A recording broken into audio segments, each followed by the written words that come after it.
you today a little bit about population genomics in sex role reversed pikefish. So we all know that variation exists both within populations and between populations. And we know this exists at a phenotypic level, and in order for it to have any sort of evolutionary impact, it also has to have a genetic basis. And so this is what really interests me, because variation is really the substrate for evolution. So I'm interested particularly in variation among populations. And we know there are certain, a variety of factors that can cause population differentiation. First of all, there are neutral processes such as genetic drift. With the random shuffling of alleles, it can result in different frequencies of genotypes and different frequencies of phenotypes in different populations, just due to random processes. However, we can also see variation in populations due to natural selection, such as local adaptation for different types of environments. So in this example, this is some work on sticklebacks, where there's a freshwater population and a marine population, and they have both different traits and different phenotypes. There's also geographic variation in selection pressures. So in this example, two different populations of pikefish species have experience different strengths of sexual selection as represented by these different bathing gradients. So we know that there are a variety of processes, and there are more that I didn't list right here, but what I'm really interested in is what are the relative contributions of these processes to shaping differentiation among populations. So there are a couple of ways to detect population differentiation. One of them is by measuring morphology and other measurable traits, so looking at what selection actually is acting on, which is the different phenotypes. Another way is to use these genome-wide patterns of genetic differentiation to identify evidence of selection. So in this example, which is from a review paper by Hohenlohe, you can see here is evidence of a hard sweep where there's high differentiation among populations but low nucleotide diversity, whereas this would be a soft sweep, and this part right here is some balancing selection. So we know that these patterns exist, we know how to identify them. But to get to the real questions that I'm interested in are what are the relative importance of each of these processes, and do the morphological patterns show the same patterns as the genetic patterns?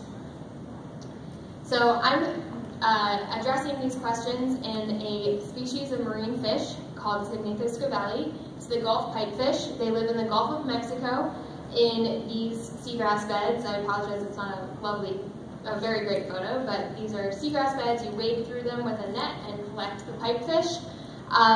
These fish are sex role reversed, so the females compete for access to males, and the males have male pregnancy.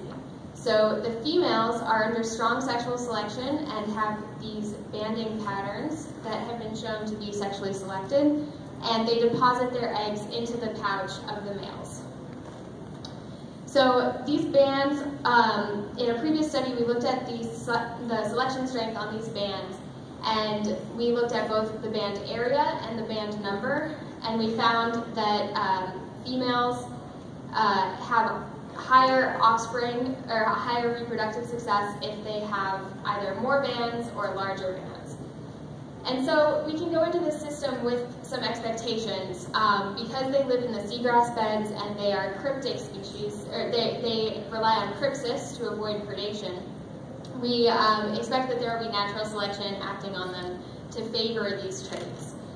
They're also not incredibly strong swimmers, so we don't expect them to have extremely large dispersal rates, and we also know that they're under strong sexual selection.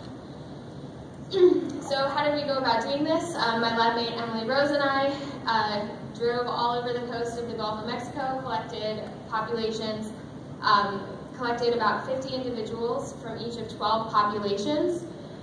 We have 3 from the coast of Texas, 1 in Alabama, 3 on the Atlantic coast of Florida, 1 in the Florida Keys, and 4 on the Gulf Coast of Florida.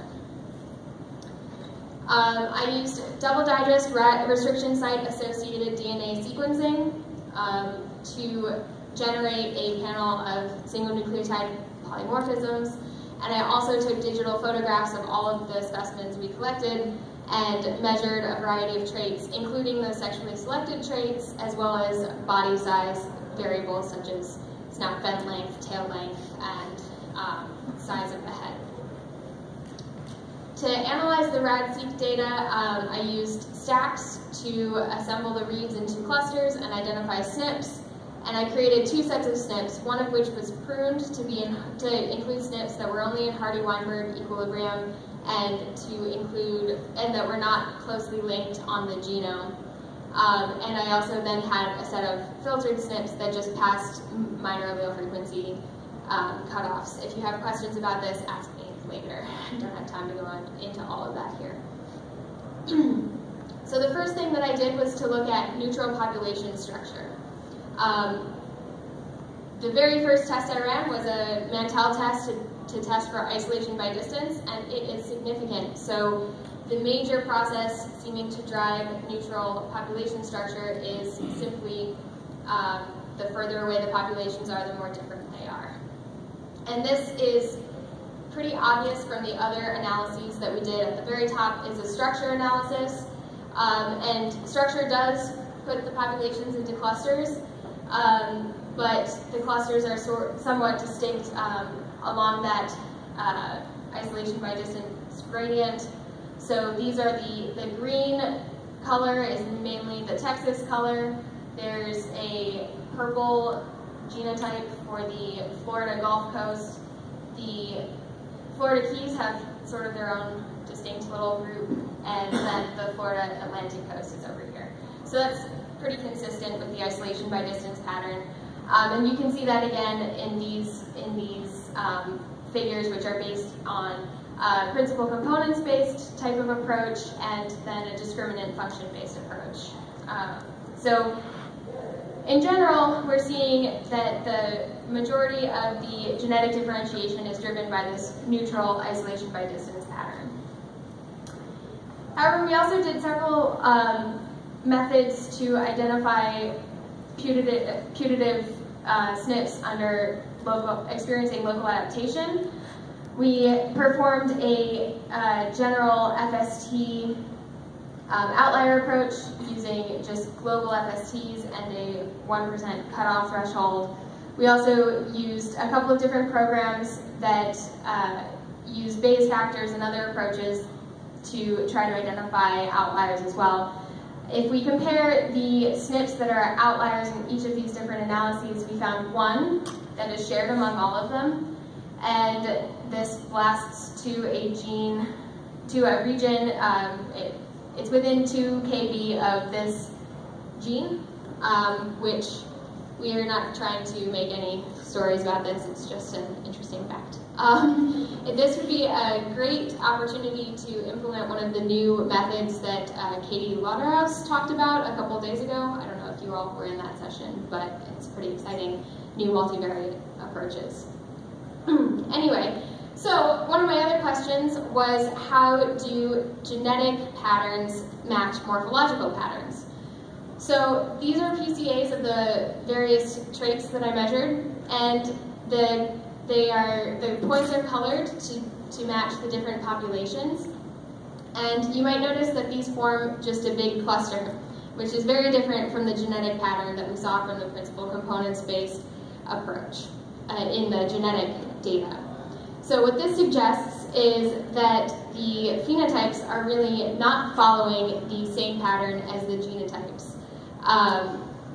There are maybe a couple of populations that cluster out on one end of this on the principal components analysis, and those 2 populations are just ones that had the larger fish. Sorry, I don't know what's happening. Okay, but we really wanted to do a more quantitative comparison of the phenotypes and the genotypes, so I'll walk you through this. Sorry, it's a bit busy. On the on this x-axis is the FST value, and the FSTs are plotted in the black points according to distance. So it follows a very linear trend. The blue points are the PST values of the male traits. And so PST is analogous to FST. It measures differentiation, but in phenotypes, hence the P. So the blue points are showing the male differentiation index, PST, and that's really just a cluster of points.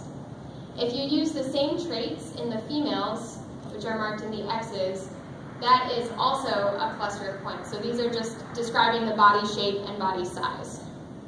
However, if you look at the green points, those are the differentiation in the female bands, so those sexually selected traits. And it follows it is significantly correlated with distance. However, it doesn't follow a particularly linear pattern. So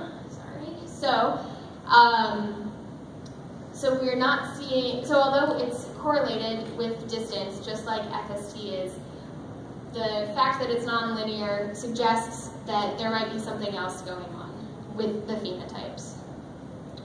So to summarize, we found that neutral processes are primarily driving the background genetic differentiation, although there is some evidence for local adaptation. We also found that phenotypic differentiation follows a different pattern than the genetic differentiation, and this is likely due to things like demographic factors. So we have no way of really aging the fish. So it's possible that some of the populations have a different age structure, perhaps have older fish that are larger. So there's more to learn about what this difference is between the genetic and phenotypic patterns are. So with that, I'd like to acknowledge everyone who helped with all of the collections, my funding sources, and all of you. So thank you.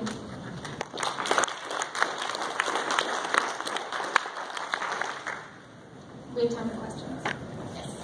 I noticed the Alabama population in your structure plot appears to be a hybrid of two others. Is there some biological explanation for that, or is that just an outlier?